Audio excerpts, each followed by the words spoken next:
Sometimes in real estate, it's the unsexy asset classes that give you the most cash flow. When I first started in real estate, I always wanted to build a beautiful building and I cared a lot about the interiors and the design. And that is amazing. And I've done very well in making big bangs of profit in my projects.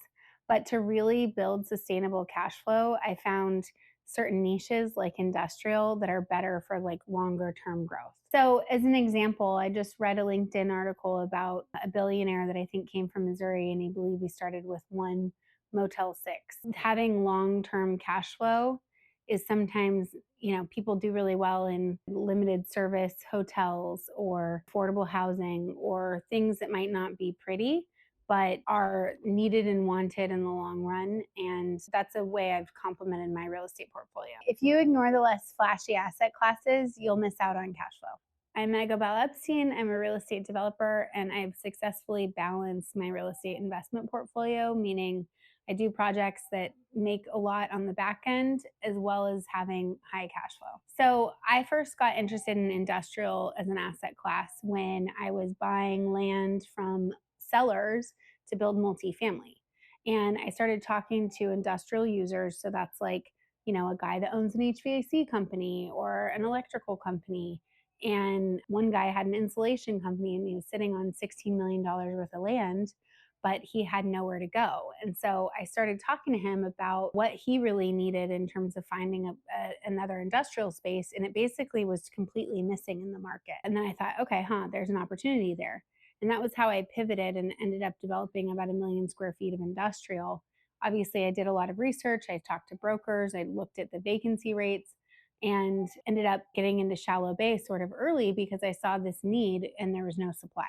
That led me to industrial outdoor storage, kind of in that same vein. So when the pandemic happened, logistics and people buying everything online, there's a huge demand for that. And so it takes a lot of staging for trucking companies and Amazon and all these delivery companies to get things to where people order them, right?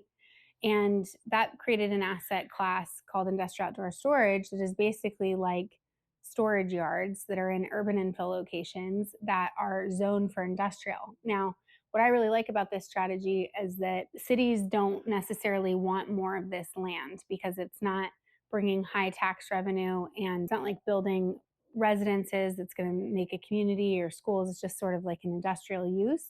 But that makes it very supply constrained and in demand. So if you have an industrial outdoor storage space, it can be really nice covered land play, but it can also double as appealing to our new logistics lifestyle that people demand so much. You talk to people, you listen to brokers, and it was like, I really can't find any space for me to move to.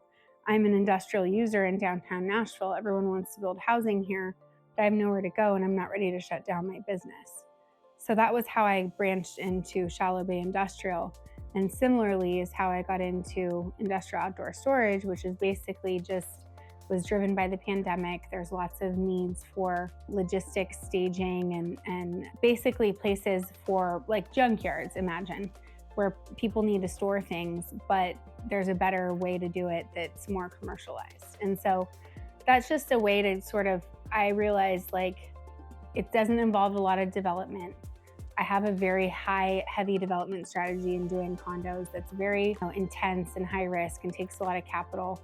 And it's a really nice way that I've balanced my portfolios and found more cash flow is outdoor storage. So the thing I like about outdoor storage is that I intend to build a cash flowing portfolio. A lot of what I've done in the past has been buy a piece of land, design a building, build it, sell it, and then you make a nice return on your investment, but then you're done with the building and you have to start all over again, as opposed to having a cash flowing strategy. And I think every portfolio should have both, or every savvy real estate investor should have both.